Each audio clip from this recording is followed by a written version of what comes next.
آپ کے ساتھ تو اس کا عشر اشیر بھی نہیں ہوا جو پاکستان تحریک انصاف اس وقت فیس کر رہی ہے. کیا آپ کی جو حکومت تھی جس وقت آپ کا الزام تھا 2018 میں، کیا وہاں پر بھی سارے کا سارا الیکشن چوری کیا گیا تھا فارم 45 کا؟ کیا آپ سے بھی انتخابی نشان چھینا گیا تھا؟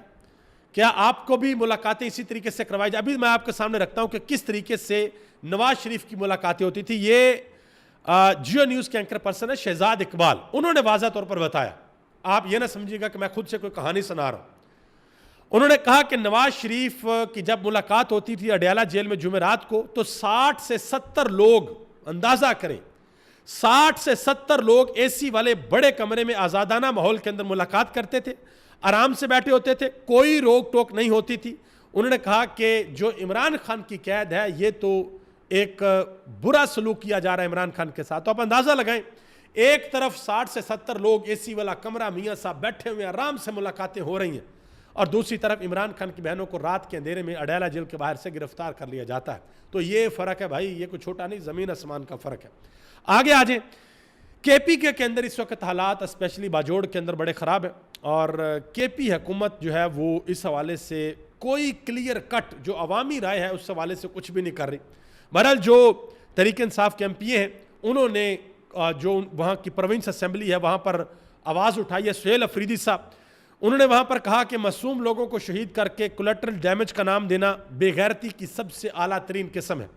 مزید انہوں نے کہا کہ میں اسمبلی فلور پر نہیں بلکہ خانہ کعبہ کی چھت پر کھڑا ہو کر بھی کہنے کو تیار ہوں کہ تم نے پشتونوں کا خون بیچا ہے، تم پشتونوں کے قاتل ہو، اور تم ہمیں پشتون ولی کا درس نہیں دے سکتے. یہ انہوں نے اے این پی والوں کو جواب دیا کہ آپ لوگوں نے پشتونوں کا یہ حال کیا، آپ لوگوں کے فیصلوں نے ہمارا بیڑا غرق کیا ہے. نیشنل اسمبلی کے اندر پاکستان تحریک انصاف کے ایم این اے ہیں اقبال افریدی. انہوں نے کہا کہ اسپیکر صاحب ایک وقت آئے گا آپ کی کرسی کے اوپر ہمارا بندہ بیٹھا ہوگا، پاکستان تحریک انصاف کا بندہ بیٹھا ہوگا، اور پھر دیکھیں گے کہ آپ کے ساتھ کیا ہوتا ہے. انہوں نے کہا جی میرا وعدہ ہے کہ ہر چیز سود سمیت آپ کو واپس کریں گے جو ظلم اور بربریت آپ ہمارے ساتھ کر رہے ہیں. ایک بات کے اوپر اسپیکر ایاز صادق صاحب کہتے ہیں کہ کل بھارت میں راہل گاندھی صاحب گرفتار ہوئے اپوزیشن لیڈر، ان کا کوئی پروڈکشن آرڈر جاری نہیں ہوا. انہوں نے کہا جی مجھے کسی گرینڈ جرگا کی سمجھ نہیں آتی، میرا گرینڈ جرگا یہ ایوان ہے. اندازہ لگائیں کہ یہ ایوان ان کا گرینڈ جرگا ہے جس ایوان کے لوگوں کو پارلیمنٹ کے اندر گھس کے گرفتار کر لیا گیا تھا، اور آج تک ایاز صادق صاحب کچھ بھی نہیں کر سکے. اور جہاں کی مسالے دے رہے ہیں وہاں پہ ان کو 2 گھنٹے کے اندر رہا کر دیا گیا تھا. یہ شاید ان کو پتہ ہی نہیں ہے کہ جہاں کی مثال دینا ہے کم سے کم وہ تھوڑی ریسرچ تو کر لے کہ وہاں پر اس انسیڈنٹ کے بعد ہوا کیا تھا. آگے آ جائیں جی، سونے پہ سہاگا ذرا سن لیں. ماشاءاللہ عجیب و غریب قسم کی باتیں ہمیں آج کل دیکھنے کو مل رہی ہیں. کامران ٹیسوری صاحب سندھ کے گورنر، انہوں نے پبلکلی سب کے سامنے اس بات کو ایڈمٹ کر لیا ہے کہ ہم نے 8 فروری کو دھڑلے سے ووٹ چوری کیا، جو کرنا کر لو، اور آگے بھی ووٹ جس کو مرضی دینا دے لو، نکلے گا ادھر سے جہاں سے ہم چاہتے ہیں. انہوں نے یہ بات کرتے ہوئے کہا کہ ووٹ دینا ہے تو دیں، پہلے بھی دیا تھا. انہوں نے کہا تھا نکلا کہاں سے تھا. یہ انہوں نے 24 کروڑ عوام کی توہین کی ہے، اس عوام کے شعور کی توہین کی ہے کہ آپ جہاں مرضی ووٹ دیں. یعنی کہ انہوں نے واضح طور پر اشارتاً کہا کہ ووٹ کی کوئی اہمیت نہیں ہے. جب ووٹ کی اہمیت نہیں ہے تو بھائی جو اربوں روپیہ قوم کا لگتا ہے وہ ختم کر دیں. باقاعدہ طور پر ایک ایسا نظام نافذ کر دیں جس میں بتا دیا جائے جی اس ملک کے جو عوام ہے وہ بھیڑ بکری ہے، آپ کی رائے کوئی میٹر ہی نہیں کرتی ہے، تو کم از کم اس قوم کا پیسہ تو جو ہے وہ ضائع نہ ہونا جو اربوں روپے لگتے ہیں. آگے آ جائیں جی. دانیال عزیز پاکستان مسلم لیگ نون کے سابق رہنما ہیں. انہوں نے ایک بڑی اہم بات کیا پاکستان تحریک انصاف کے ورکرز کے لیے، کارکنان کے لیے. انہوں نے کہا کہ میرا تعلق پاکستان تحریک انصاف سے نہیں ہے، لیکن میں پاکستان تحریک انصاف کے سپورٹرز کو سیلوٹ کرتا ہوں. انہوں نے کہا کہ ایک جنریشن پاکستان میں اب ایسی آئی ہے جو تحریک انصاف کے ورکر ہیں، جس نے مزاحمت دکھائی ہے اور اپنے حق کے لیے کھڑی ہو گئی ہے. اور یہ بات بالکل ٹھیک ہے. اس جیسی مزاحمت پاکستان نے پہلے کبھی نہیں دیکھی ہے جو تحریک انصاف نے کر کے دکھائی ہے. پاکستان تحریک انصاف کے جو نئے سینیٹرز ہیں انہوں نے اپنا حلف اٹھا لیا. اعظم سواتی نے، مشال یوسف زئی نے، باقی جو لوگ تھے سب نے حلف اٹھا لیا. اعظم سواتی نے ایک بڑی اہم بات کی. انہوں نے کہا جی میں طاقتوروں کو یہ پیغام دینا چاہتا ہوں کہ مودی کے خلاف آپ نے بہت بڑا محاذ کامیابی سے حاصل کر کے دنیا میں عزت ہوئی، آپ کی عزت کمائی ہے. انہوں نے کہا لیکن پاکستان میں عوامی تائید کی کنجی صرف اور صرف عمران خان کے پاس ہے. پاکستان کی عوام آج بھی اڈیالہ کے قیدی نمبر 804 کے پیچھے کھڑی ہے. یہ انہوں نے واضح طور پر بات کہی ہے، اور اس بات کو ایڈمٹ کیا خواجہ آصف صاحب نے خود محمد مالک کے شو میں، جب محمد مالک نے کہا جی انڈیا کے ساتھ لڑائی ہوئی ہے، الحمدللہ ہم وہ جیتے ہیں، ہماری فوج کا مرال اوپر گیا ہے، پاپولیرٹی بھی اوپر گئی ہے، لیکن اس کا ہرگز مطلب یہ نہیں ہے کہ عمران خان کی پاپولیرٹی کم ہوئی ہے. تو خواجہ آصف صاحب نے اس بات کا اعتراف کیا جی بالکل یہ بات ٹھیک ہے. اور جو گرفتاریاں ہو رہی ہیں، سزائیں ہو رہی ہیں، یہ ایک مثال میں آپ کے سامنے رکھتا ہوں. صنم جاوید خان جن کو 5 سال قید کی سزا سنائی گئی ہے، انہوں نے کہا جی 1000 بار بھی گرفتار کر لیں عمران خان کا ساتھ نہیں چھوڑوں گی.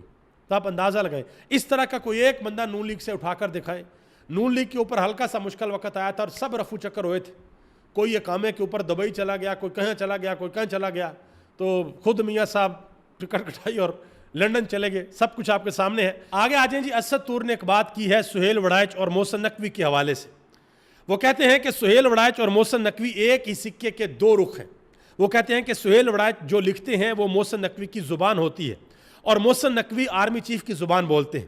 وہ کہتے ہیں کہ نواز شریف کی دانشوری کا اندازہ اس بات سے لگا لیں کہ اب جو پاکستان تحریک انصاف کے لوگوں کو ناجائز طور پر نااہل کیا جا رہا ہے وہ ان سیٹوں کو بھی لالچ کے اندر پڑے ہوئے ہیں کہ وہ سیٹیں بھی ہمیں مل جائیں. ابھی تک مخصوص نشستیں لے کر باقی الیکشن سارا کچھ لوٹ کر بھی جو ہے وہ تسلی نہیں ہوئی. آگے مزید چیزیں ہونے کے لیے جا رہی. طارق فضل چودھری صاحب پاکستان مسلم لیگ نون کے رہنما شفا یوسف شاہی کے شو کے اندر کہتے ہیں کہ یہ تحریک انصاف والے جب بھی کوئی اہم دن آتا ہے یہ احتجاج کے لیے آ جاتے ہیں. آج 13 اگست کا دن ہے، رات کو آج بھی انہوں نے باہر نکلنا ہے اور جشن آزادی کے موقع کے اوپر حقیقی آزادی کے لیے آواز اٹھانی ہے. تو انہوں نے کہا جی 5 اگست کو ہم سب کشمیر کر رہے تھے اور پاکستان تحریک انصاف والے عمران خان کر رہے تھے. ان کو احتجاج ہی کرنا تھا تو 6 اگست کو کر لیتے. تو اس کے اوپر پھر شفا یوسف زئی نے کہا کہ آپ نے بھی تو عمران خان کو 5 اگست کو گرفتار کیا تو آپ عمران خان کو 6 اگست کو گرفتار کر لیتے. کشمیر ڈے تو تب بھی تھا، تب بھی یہ سارا کچھ تھا. تو پھر آپ کو پتا کہ اس طرح کا جب جواب آگے سے آتا ہے تو پھر چراغوں کے اندر روشنی نہیں رہتی. آگے آ جائیں جی. محمود خان اچک زئی نے یہ واضح طور پر کہا، انہوں نے کہا جی آئین ہمیں جلوس نکالنے کی اجازت دیتا ہے، یہ آئین ہمیں پارٹی بنانے کی اجازت دیتا ہے. انہوں نے کہا جی 5 اگست کو پنجاب میں ایک 70 سالہ شریف خاتون ریحانہ ڈار کو پولیس نے جس طرح گھسیٹا ہے، ایسے گھسیٹا کہ جیسے انہوں نے کوئی بہت بڑا جرم کر دیا. انہوں نے کہا جی وہ صرف باہر نکل کر نعرے لگانا چاہتے تھی. انہوں نے کہا کہ کیا یہ حکومت ایسے چلائیں گے، ایسے معاملات چلیں گے. آگے آ جائیں جی. حج انتظامات کے حوالے سے جو 2024 کے اندر ہوئے ہیں، مبینہ طور پر 40 ارب روپے کی بے ضابطگیوں کا انکشاف ہوا ہے. آپ اندازہ لگا لیں. ٹھیک ہے جی. اور وہ جو اقبال سنگھاڑا صاحب تھے اس حوالے سے ندیم افضل چاند نے ایک بہت بڑا انکشاف کیا ہے. انہوں نے کہا جی ADCR اقبال سنگھاڑا نے 11 الیکشن کروائے ہیں، 11 الیکشن، اور میجورٹی فارم 47 کے ہیں. انہوں نے کہا جی اس نے کرپشن کی اخیر کی ہوئی تھی. جن کے فارم 47 بنائے ہیں کیا ان پر بھی ایکشن ہوگا؟ انہوں نے کہا جی ہر ضلع میں غیر قانونی ہاؤسنگ سوسائٹیوں سے ADCR پیسہ لے رہے ہیں. آپ اندازہ لگائیں کہ جس بندے نے 11 الیکشن کروائے ہیں اور فارم 47 بھی بنائے ہیں ان میں سے، اس بندے نے پھر کہاں کہاں پر ہاتھ ڈالا ہوگا اور کیسی کیسی کرپشن کی ہوگی. یہ آپ اندازہ لگا لیں. آگے آ جائیں جی. اس حوالے سے ایک بڑی خبر یہ بھی ہے کہ پبلک اکاؤنٹ کمیٹی کے جو چیئرمین ہیں جنید اکبر خان، انہوں نے فیصلہ کیا ہے کہ وزارت داخلہ اور اسٹیٹ ڈپارٹمنٹ اور FBR وہ آئے اور آ کر بریفنگ دے کہ خواجہ آصف صاحب نے بتایا جو پرتگال کی کہانی جو سنائی ہے اس حوالے سے کون سی لسٹیں ہیں، کون کون سے لوگ ہیں، کون کون سے بیوروکریٹس ہیں جنہوں نے باہر کے ملک کے اندر جائیدادیں خرید رکھی ہیں اور وہ باہر کی نیشنلٹی بھی لینا چاہتے ہیں. دیکھتے ہیں کہ بھئی بریفنگ دی جاتی ہے یا نہیں. آخر میں آ جائیں جی. ایک بہت بڑا انکشاف ہوا ہے اور یہ انکشاف کیا ہے ریاض الحق نے. انہوں نے بتایا جی شہباز حکومت نے 1 سال کے اندر اخبارات اور ٹی وی چینلز کو 11 ارب روپے کے اشتہارات دیے ہیں. اب سمجھ آئیے آپ کو. عمران خان کی حکومت میں اتنا لمبا مائک لوگوں کے منہ میں گھسا دیتے تھے. کہاں پہ نیا پاکستان؟ آج وہ میڈیا باہر کیوں نہیں نکلتا؟ آج باہر نکل کر غریب بندے کا حال کیوں نہیں پوچھتا؟ آج چینی کے ریٹ کیوں نہیں پوچھتے؟ آج پیٹرول کے ریٹ کیوں نہیں پوچھتے؟ آج میڈیا چیخ کر کیوں نہیں بتاتا کہ ڈالر کہاں سے کہاں پر پہنچ گیا؟ آج میڈیا چیخ کر یہ کیوں نہیں بتاتا کہ پاکستان کے اندر کتنے لوگ ہیں جو سطح غربت سے نیچے زندگی گزارنے کے اوپر مجبور ہیں؟ اس کی وجہ یہ ذرا سن لیں، دھیان سے ذرا سنیے گا. جنگ اخبار کو 43 کروڑ، جیو کو 64 کروڑ، ARY نیوز کو 44 کروڑ، دنیا نیوز کو 40 کروڑ، PTV نیوز کو 39 کروڑ، سما اور ایکسپریس کو 38 کروڑ، ہم نیوز کو 36 کروڑ اور ڈون نیوز کو 31 کروڑ پہ، اور محسن نقوی کے چینل کو 24 نیوز کو 23 کروڑ پہ کے اشتہارات ملے. اور کہانی ادھر سٹاپ نہیں ہوتی بھائی، رکیں ذرا بھی صبر کریں. مزید انہوں نے کہا کہ ایسے اخبارات کو اشتہارات دیے گئے ہیں جن کے کبھی ہم نے نام ہی نہیں سنے. اب اخبارات کے نام ذرا سنیں. انہوں نے کہا جیسے کہ ایک اخبار کا نام ہے اعلان, ایک کا آہنگ, ایک کا انجام, ایک کا شمع فروزاں, ایک کا FIR, ایک کا نام اخبار عوام, ایک کا اعتدال, ایک کا الجلال, ایک کا بیسٹ بزنس. انہوں نے کہا کہ یہاں تک کہ BBC ہیڈ لائن اور BBC ہیڈ لائنز ان کے رپورٹر کو بھی اشتہارات دیے گئے ہیں. انہوں نے کہا جی 19 کروڑ کے اشتہارات اوصاف کو دیے گئے ہیں, روزنامہ بیپار اور روزنامہ فوری ایکشن کو بھی 14 لاکھ کے اشتہارات دیے گئے. یہ آپ اندازہ لگا لیں کہ یہ اس حکومت نے ہمارے ساتھ کیا ہے. یہ عام عوام کا پیسہ نا جی, عام لوگوں کا پیسہ ہے. آگے آج اس میڈیا کے حوالے سے مجاہد حسین نے ایک بڑی اہم بات کی ہے. وہ کہتے ہیں کہ بھارتی میڈیا کو لوگ گودی میڈیا کہتے ہیں. کیوں؟ کیونکہ وہ مودی کی گودی کے اندر بیٹھا ہوا ہے, اور پاکستان کے میڈیا کو تو گود کے اندر بیٹھنے کی بھی اجازت نہیں ہے. یہ چرنوں کے اندر بیٹھتے ہیں, نیچے پاؤں کے اندر بیٹھتے ہیں جو طاقتور لوگ ہیں.